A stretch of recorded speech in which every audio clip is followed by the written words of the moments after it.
este sistema, basado en que menos de un 1% explote al 99% restante, está condenado a la extinción por una especie de selección natural social. No hay pan para tanto chorizo, no faltan millones, sobran los ladrones, PSOE, PP, la misma mierda es. Esto no es una crisis, es una estafa. Creo que son lemas que todos compartimos y que tienen más contenido político que cualquiera de los programas electorales de cualquier partido político. Tenemos que buscar que de verdad aquí haya gente de todos los sectores, porque todos tenemos algo en común.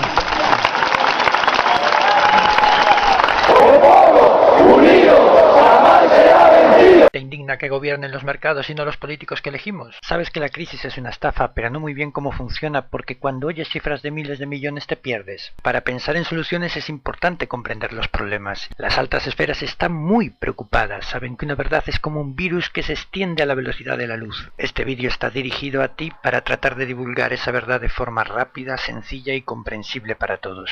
Érase una vez el mundo occidental. Sus bases universales se anclaban en dos pilares. 1. El mejor sistema de gobierno político es la democracia, que da el poder político al pueblo. 2. El mejor sistema económico para crear riqueza y bienestar es el capitalismo, cuya ley de oferta y demanda es una selección natural económica en que sobreviven empresas que los ciudadanos deciden cuando consumen. Con el capitalismo la sociedad progresó, pero grandes fortunas cayeron en pocas manos, que comprendieron que el capital era poder. Con ese poder influyeron en el poder político, transformaron el capitalismo en el capitalismo neoliberal para amasar aún más capital. La idea es simple: el sistema capitalista es tan bueno que no debe ser controlado en absoluto por los gobiernos. Ese pecado se le llama intervencionismo. Las empresas estatales deben ser privatizadas porque juegan sucio contra el libre mercado que da bienestar a todos. Que el gobierno intervenga en asuntos económicos es el peor de los ismos, el comunismo. ¡Viva la libertad absoluta de mercado! Y nos convencieron, o al menos nos convencieron lo suficiente como para no protestar cuando los políticos, fueran del color que fueran, aprobaban todo lo que los mercados querían. También veíamos como sistemáticamente esos políticos, al dejar su cargo, eran fichados por los organismos de poder de sistemas especulativos,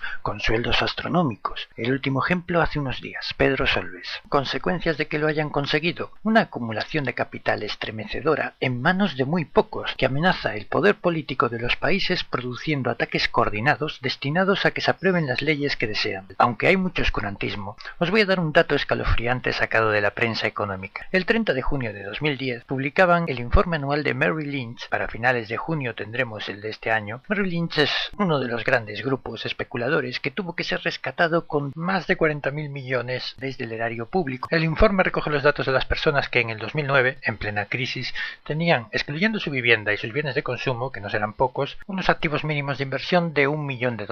Esas personas eran 10 millones, frente a 8.600.000 del año anterior. Puede parecer mucho, pero 10 millones es menos del 0,2% de la población. Estas personas en plena crisis aumentaron su fortuna un 18,9%, llegando a los 39 billones de dólares. ¿Te pierdes con los miles de millones? Pues mira, en España hay 5 millones de parados. Si diésemos a todos ellos un sueldo mensual de 1.200 euros, y aun ignorando que eso supone un ahorro en las prestaciones por desempleo, y aun ignorando que por trabajar producirán beneficios para la sociedad de igual o mayor valor que el sueldo, los billones de esos señores no salen de ningún otro lado que del beneficio del trabajo de la gente. Supondría un 0,02% de ese dinero. Insultante, ¿verdad? Pues más aún si tenemos en cuenta que hablamos de dinero declarado, ignorando el inmenso agujero negro de los paraísos fiscales. Otro dato: la revista Forbes publica anualmente una estimación del patrimonio de los más ricos del mundo. Con menos de la sexta parte del patrimonio de una sola de estas personas llegaría y sobraría.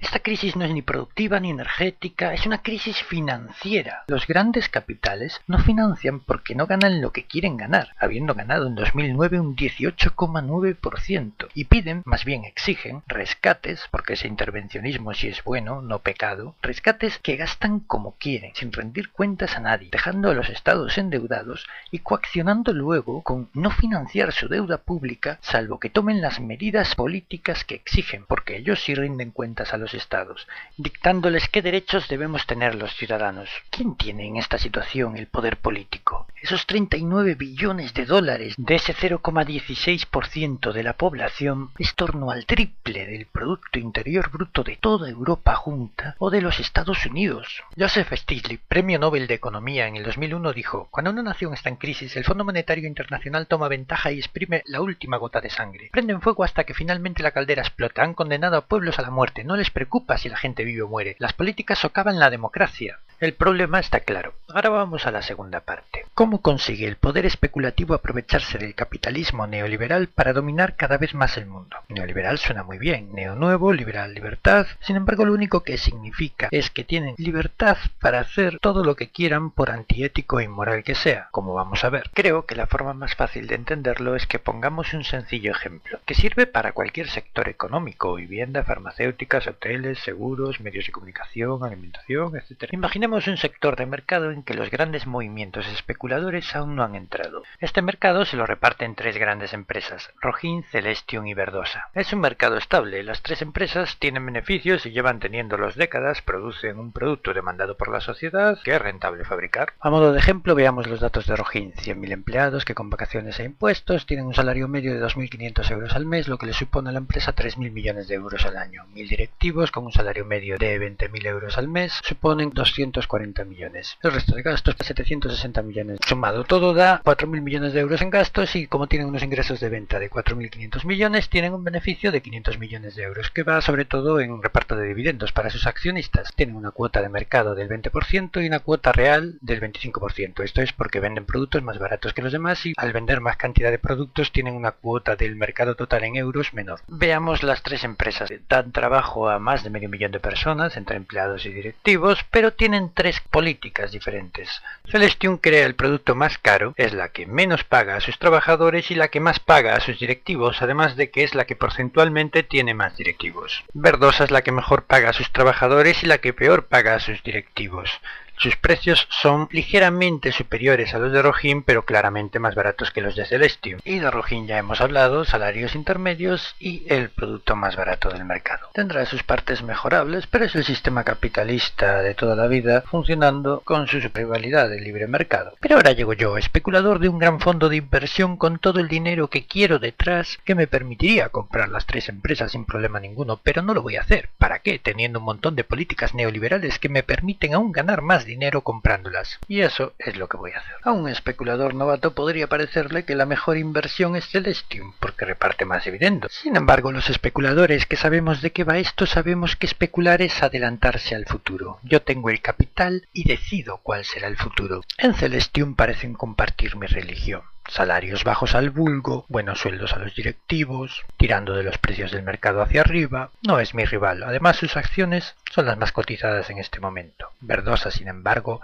está cometiendo un pecado monumental: repartir el dinero de mi mercado entre los trabajadores, sobre todo. Eso no puede ser. Pero como tengo que subir los precios y Rohin es la que hace el pecado mayor de todos vendiendo el producto más barato, empiezo haciéndome con ella, que encima es la empresa más débil y pequeña, y de paso aviso a directivos que he puesto con sueldos astronómicos en empresas especuladas previamente de que inviertan en Verdosa porque habrá negocio. Rohin va a sufrir y Verdosa, como su principal competidor en precios, va a verse beneficiada. Puedo hacerlo de muchas formas. Puedo hacer una OPA hostil, puedo hacer que bajen sus acciones porque, como tengo inversiones en medios de comunicación, podrían dar más relevancia a noticias negativas sobre esta empresa. Puedo tener inversiones en las materias primas que necesitan y dar un trato de favor a Celestion y Verdosa. El caso es que yo me hago con una parte del sector de Rohin lo suficientemente importante como para tomar parte en sus decisiones. Como he creado cierta inestabilidad que ha redundado en los beneficios, me será fácil convencer al resto de accionistas de que es necesario invertir mucho en publicidad para informar a la gente de que somos el producto más barato y tienen que comprarnos. Esto puede aumentar los gastos de Rohin, pero aumenta los ingresos de mis medios de comunicación, más dinero para mí. Los accionistas de Rohin, al ver que las ventas no suben exponencialmente, se asustan y se van, bajan las acciones, compro más sector de Rohin y ya me hago con el poder absoluto en la compañía. Informo a mis amigos accionistas de Verdosa ahora que ya pueden vender porque se acabó el negocio allí, provocando ya la primera inestabilidad en la empresa. Anunció un plan de rescate para Rojín que consiste básicamente en reducir salarios a los trabajadores para ser más competitivos, por medio de ERES aunque tenga beneficios, y enviando a subcontratas el trabajo poco estratégico para disminuir la potencia sindical de los trabajadores. Estas subcontratas sí competirán en un mercado capitalista de competencia feroz, pues son en sectores que he determinado que sobran gente que quiera producir y pagaré el mínimo posible. Si el producto es de menos calidad, mejor. Así mi producto durará menos y comprarán más a menudo los consumidores. La empresa va a tener un contrato excelente con mi gran banco de inversión, que ofrecerá créditos a sus consumidores para que puedan comprar sin interés durante un año, independientemente de que tengan ingresos o no, sin preguntar nada. ¿Mal negocio para mi banco porque pueden no pagar? No, porque gracias a las políticas neoliberales ya cuento como beneficios cada contrato que firme de venta, subiendo las acciones de mi banco en mi patrimonio personal y aumentando el dinero disponible para especular en más sectores. Además, con todo esto haré una campaña todavía más masiva de publicidad para mis medios de comunicación diciendo que la gente puede comprar nuestro producto por una 12ª parte de lo que cuesta a cero interés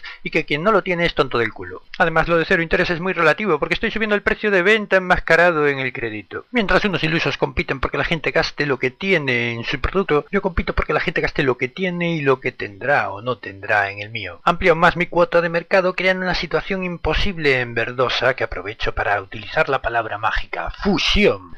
El pez chiquito se come al grande y ya puede establecer en él por la política de rescate de bajada salarial, etcétera, etcétera, que ha establecido en Rojín. Eso sí, con una diferencia. Ahora ya no tiene un rival de precios. Puede subir los precios a los niveles de Celestium, provocando que todos tengan que consumir a un precio alto, endeudándose para ello, dando más beneficios a mi gran banco de inversión. Y como el volumen de mercado crece al gastarse la gente lo que tiene y lo que tendrá, amplío la producción, produciendo más puestos de trabajo, eso sí, tremendamente precarios, haciendo ver que la situación del país es buena. Al haber más gente trabajando, hay más gente pagando la deuda pública. Eso sí, todo esto se basa en que crezca la deuda privada. Sé que es un sistema piramidal condenado a explotar, tan ridículo como cualquier correo electrónico de este tipo en internet, pero cuando explote, yo ya tendré el control de los sectores, y además no me afectará porque simplemente la gente tiene el dinero en mi gran fondo de inversión y no puede quebrar, con lo cual los estados tendrán que rescatarme, dándome su dinerito de los impuestos ciudadanos y transformando, como no podía ser de otra forma, la deuda privada en deuda pública. Y una vez que tengo a los estados en la situación que estaba Verdosa, podré hacer con ellos lo que quiera. Tercera y última parte, la solución. Que todo esto se produzca por ineptitud o colaboración de los políticos es algo que no puedo saber. Probablemente sea una combinación de ambas. Pero sí sé que es un problema global. Pasa en países con listas abiertas, pasa en países con otro tipo de leyes anticorrupción, pasa en países con otras leyes electorales, pasa en países donde los políticos ganan más, donde los políticos ganan menos, donde los partidos se financian más o menos, en monarquías parlamentarias y en repúblicas.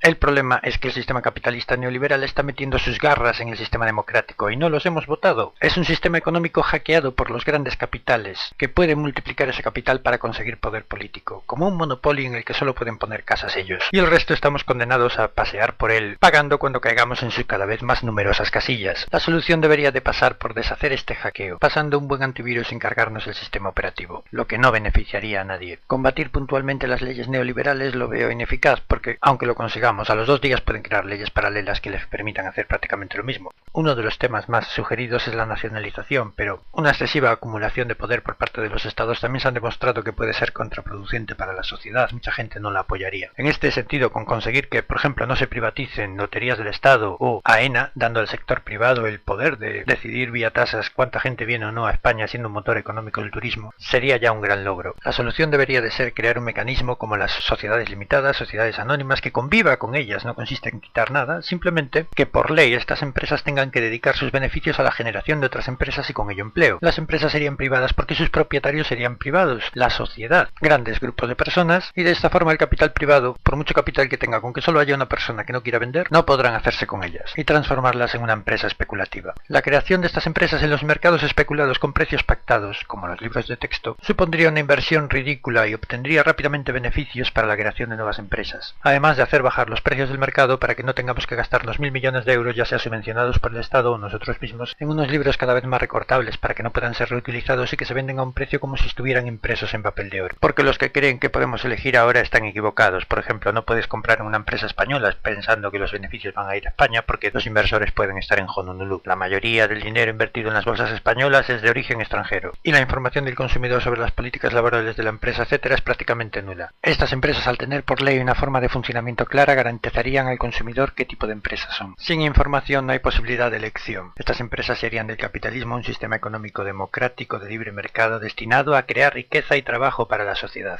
Sería la especie evolucionada para aprovecharse de la debilidad de quien se aprovecha de la debilidad de nuestro sistema. Debería haber mucho debate en cómo conformar estas empresas, qué leyes deberían de tener para hacerlas completamente legales en el sistema capitalista. Tenéis muchas ideas mías a este respecto en un vídeo anterior en el canal Snowball Spain de YouTube. Te pido ayuda para difundir este vídeo y que no quede perdido entre los vídeos de la red si compartes conmigo qué es el 15M.